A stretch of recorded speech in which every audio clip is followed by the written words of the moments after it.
नमस्कार साथियों, जैसा कि आप सभी को पता है हमारे अनुपात समानुपात की प्रश्नावली सुचारू रूप से चल रही है। और आज इस क्रम में आज हम बहुत अच्छे सवाल पढ़ने वाले हैं, ज़बरदस्त। आज की क्लास को मिस नहीं करना है, बहुत अच्छे से देखना है। क्वेश्चन है, एक विद्यालय में छात्र व छात्राओं का अनुपात 3:2 है। यदि इनमें से 20% छात्रों तथा 25% छात्राओं को छात्रवृत्ति मिलती है तो विद्यालय के कितने प्रतिशत विद्यार्थियों को छात्रवृत्ति नहीं मिलती। देखो, बहुत अच्छा सवाल है जो अक्सर एग्जाम में पूछा जाता है। छात्र और छात्राओं,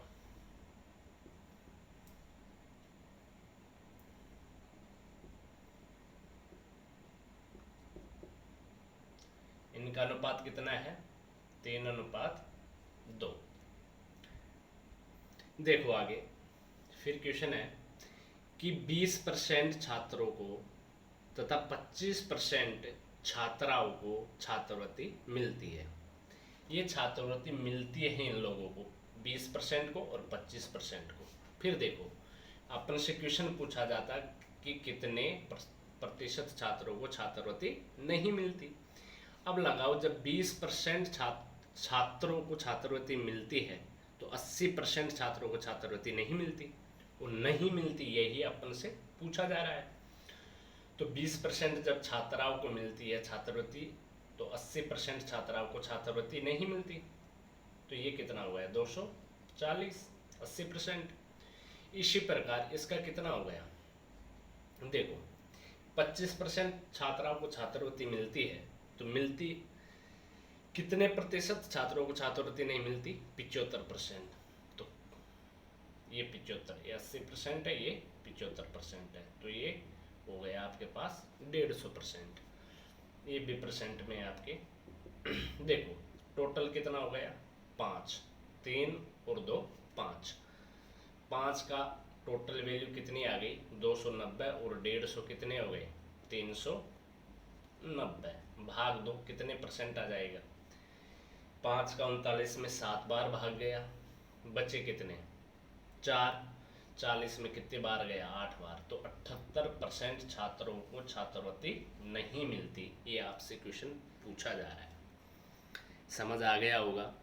अब दूसरे तरीके से ऐसे समझो, अगर आपसे पूछा जाए क्वेश्चन में कि कितने प्रतिशत छात्रों को छात्रवृत्ति मिलती है, तो देखो अपन क्या करेंगे। देखो, क्वेश्चन के हिसाब से आंसर ही है। अगर क्वेश्चन दूसरे हिसाब से पूछे तो मैं आपको बता रहा हूं।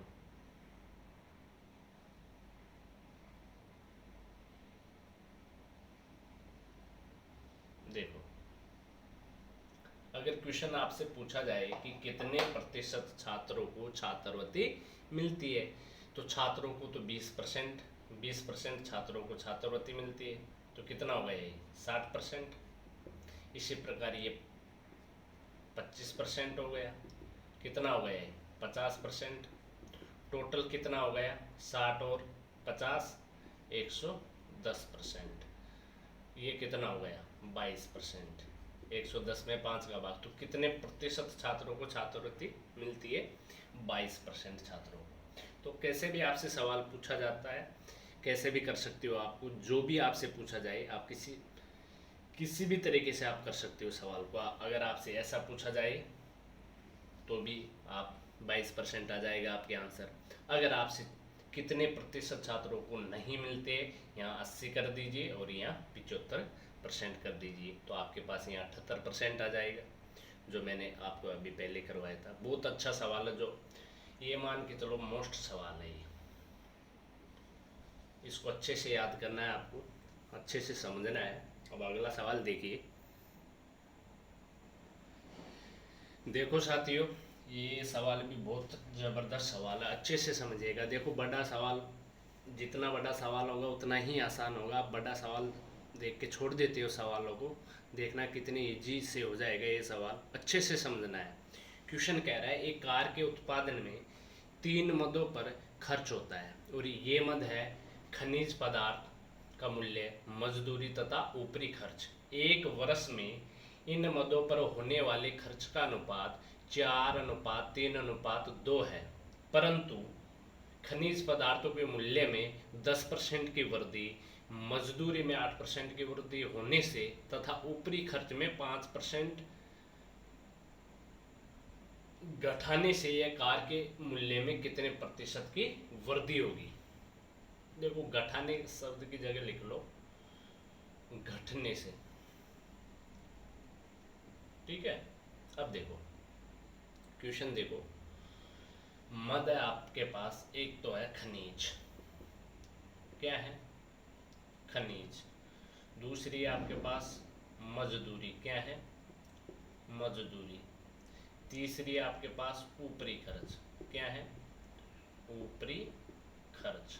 देखो देखो साथियों, ध्यान से समझना आपको सवाल को, ज़्यादा हार्ड सवाल नहीं है। देखो, ये है 4, ये है 3 और ये है 2, जो आपको सवाल में दे रखा है। अब देखो आगे, खनिज पदार्थों के मूल्य में 10% की वृद्धि होती है। चलो, इसमें कितने की वृद्धि हुई, 10% की, तो कितना हो गया ये 40। मजदूरी में 8% की वृद्धि, तो आप मजदूरी में भी 8% की वृद्धि कर दीजिए, कितना हो गया 24। अब देखो आगे क्या कह रहा है, ऊपरी खर्च में 5% घटने से कार के उत्पादन में, ये कितना घट गया आपके पास -5% घट गया, तो कितना गया -10, ठीक है। अब देखो, तो वो कह रहा है कि टोटल कितने परसेंट की वृद्धि हुई, देखो 4 3 2 कितना हो गया 9, 9 का टोटल मान कितना हो गया, देखो 40 और 24 कितने हुए 64, 64 में माइनस का 10 जोड़ोगे तो कितने हो गए 54। भाई माइनस का 10 जोड़ोगे 64 में तो 10 घट जाएंगे, प्लस माइनस माइनस होता है। देखो 9 6 54, तो कितना परसेंट आ गया आपके पास 6%। यही आपसे पूछा जा रहा है कि कितने परसेंट वृद्धि हुई। जब ये प्लस में आया है इसका मान, तो ये वृद्धि है, अगर यहाँ माइनस में आता तो कमी हो जाती, लेकिन अब अपने पास प्लस में आया तो वृद्धि हुई है, तो कितने परसेंट की वृद्धि हुई 6% की वृद्धि हुई। बहुत अच्छा सवाल है, समझ आ गया होगा आपके। देखो साथियों, बहुत अच्छा सवाल है, ये भी ध्यान से समझिएगा। क्वेश्चन है अपने पास, ए तथा बी की मासिक आय का अनुपात कितना है 5:4। मासिक खर्च का अनुपात कितना आपके पास 19:21, ठीक है। उनकी मासिक बचत का अनुपात कितना है 37:18। यदि ए तथा बी की कुल वार्षिक बचत का अनुपात 66,000 रुपये है तो प्रत्येक की मासिक आय ज्ञात कीजिए। देखो इसमें क्या करना है, ध्यान से समझिएगा।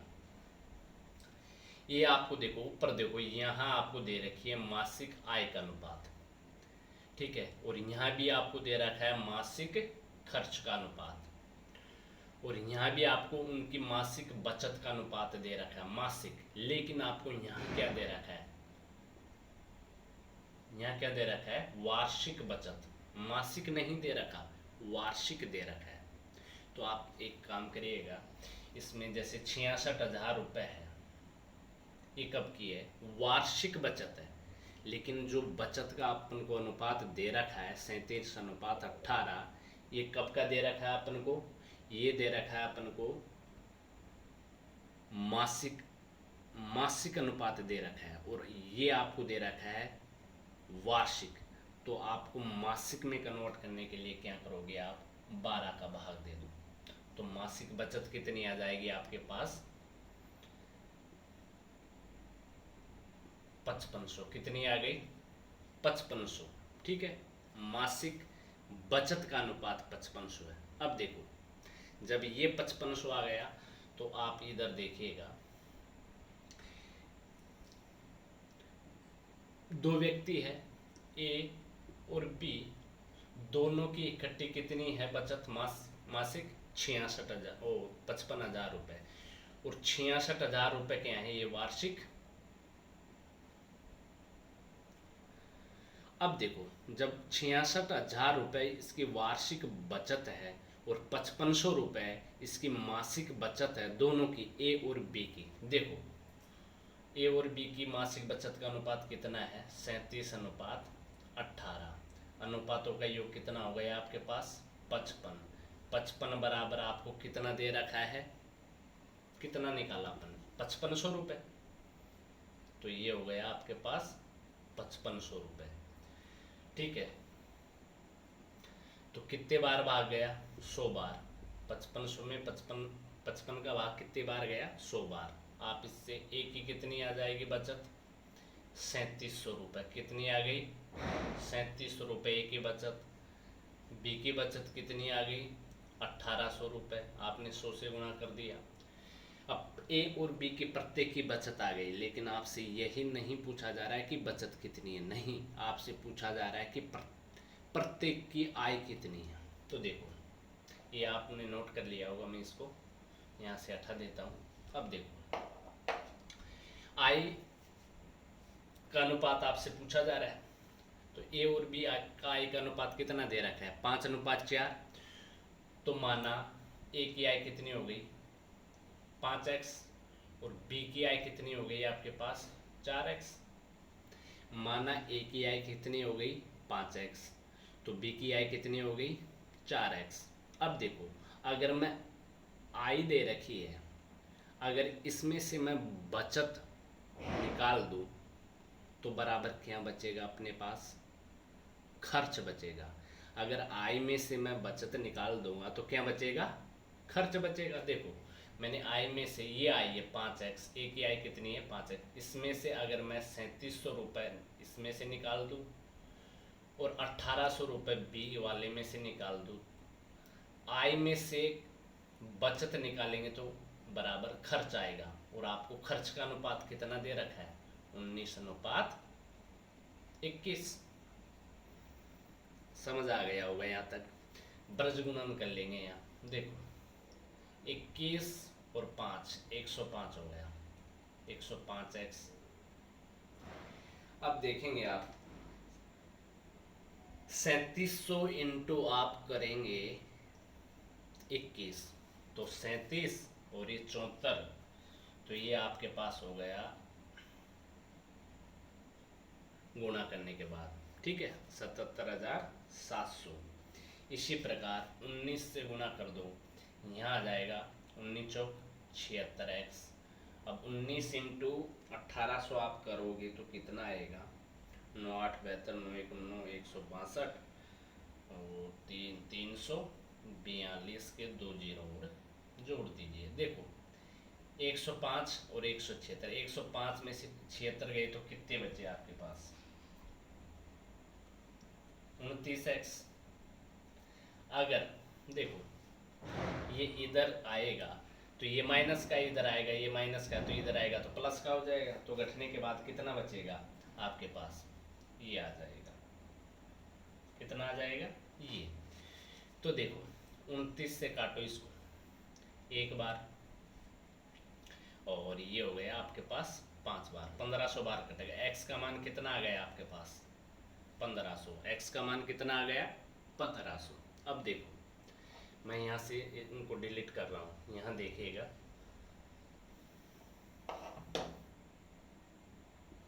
आपसे क्या पूछा जा रहा है? प्रत्येक की मासिक आय कितनी है? तो मैंने ए की मासिक आय कितनी मानी थी? ए की मासिक आय कितनी मानी थी? 5x। बी की मैंने कितनी मानी थी भाई? 4x। मानी क्या थी? x माना था। अनुपात आपको दे रखा है 5 और 4। तो x का मान कितना आ गया यहाँ? 1500। तो यहाँ 1500 रख दीजिए, तो कितना आ गया? 15 5 7500। 7500 किसकी आ गई? आई ए की। और ये 15 यहाँ रख दो, तो बी की कितनी आ गई? बराबर आपके पास 15 चौको 60। ये इसकी आ गई।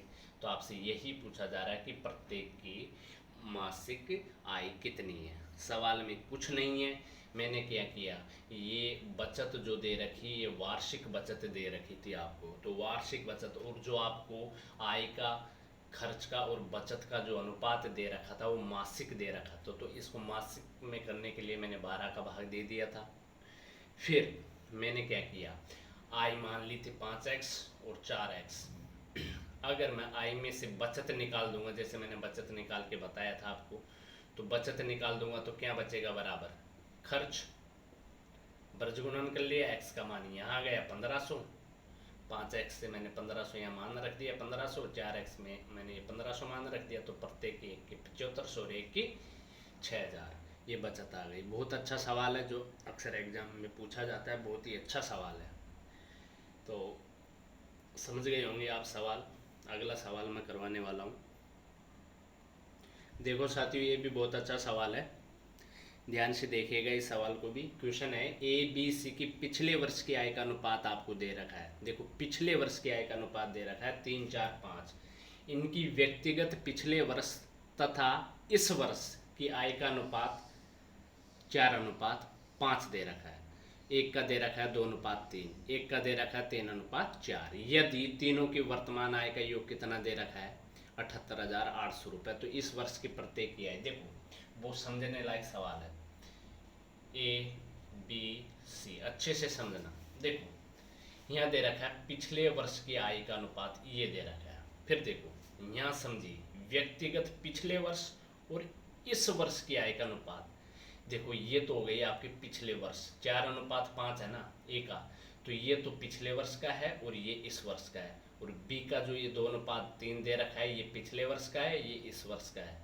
और ये जो सी का आपको 3:4 दे रखा है, ये पिछले वर्ष का अनुपात है और ये इस वर्ष का है। ठीक है, आपसे देखो वर्तमान मतलब इस वर्ष की आय का योग कितना दे रखा है, 78,800 रुपये इस वर्ष का दे रखा है आपको। ठीक है, तो आपसे पूछा जा रहा है कि इस वर्ष की प्रत्येक की आय ज्ञात कीजिए। इस वर्ष की पूछा जा रहा है, तो आपको पिछले वर्ष से कोई मतलब ही नहीं है।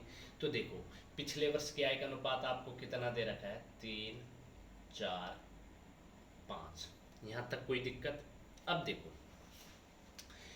व्यक्तिगत पिछले वर्ष और इस वर्ष, ये तो हो गया पिछले वर्ष, ये हो गया इस वर्ष, तो इसको उल्टा करके गुणा करना है आपको। देखो 5/4, समझ गए, क्योंकि अपन को ये जो मान दे रखा है इस वर्ष यानी वर्तमान मतलब इस वर्ष और इस वर्ष की प्रत्येक की आय, और इस वर्ष का ही आपसे मान पूछा जा रहा है, तो इसको भी आप उल्टा करके गुणा कर दीजिए।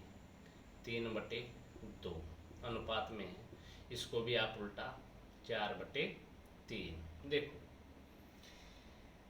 ये कट गया आपसे 2 बार, ठीक है, नहीं कट रहा ना। तो देखो ये हो गया आपके पास 15/4 अनुपात, ये हो गया आपके पास 3, ये हो गया आपके पास 20/3। इसके नीचे भी एक कर दो, कोई दिक्कत। एलसीएम 12, 4 और 3 का 12 आ गया, 4 तिया 12, कितने हो गया 45, 3 चौक 12, एक का भाग 12 में 12 बार, तो कितना हो गया 36। ये 6 है, देखो यहाँ 3 दूनी 6, तो ये 12 का नहीं 72, ये 3 चौक 12, ये कितना हो गया आपके पास 80।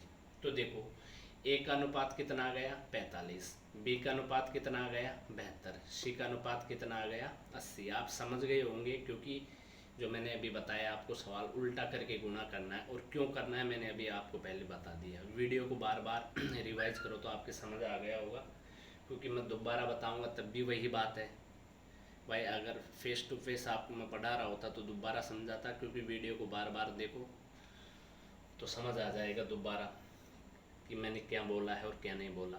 देखो अब इधर देखो, आप ए बी और सी, ए का अनुपात 45, बी का 72 और सी का कितना आ गया आपके पास। चलो वहीं देख लो, थोड़ा बड़ा कर दिया मैंने। ए बी और सी, ये हो गया 45, बी का आ गया आपके पास 72, सी का कितना आ गया आपके पास 80। ठीक है, तो अब देखोगे आप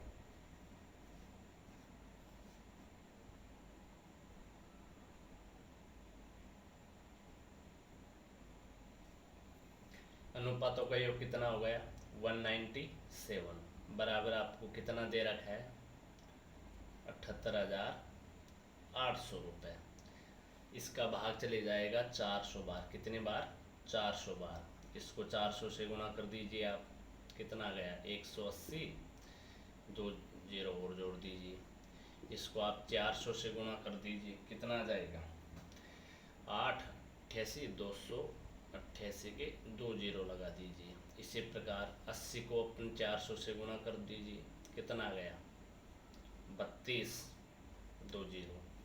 तो आपके पास प्रत्येक का मान आ गया जो आपसे पूछा जा रहा है, और सवाल में यही पूछा जा रहा है। वीडियो को बार बार देखिए तो आपके पास समझ आ गया कि क्वेश्चन क्या पूछा जा रहा है। बहुत अच्छा सवाल था, समझ आ गया होगा। अगला सवाल करवा रहा हूँ, उसको भी ध्यान से देखिएगा, वो भी बहुत अच्छा सवाल है।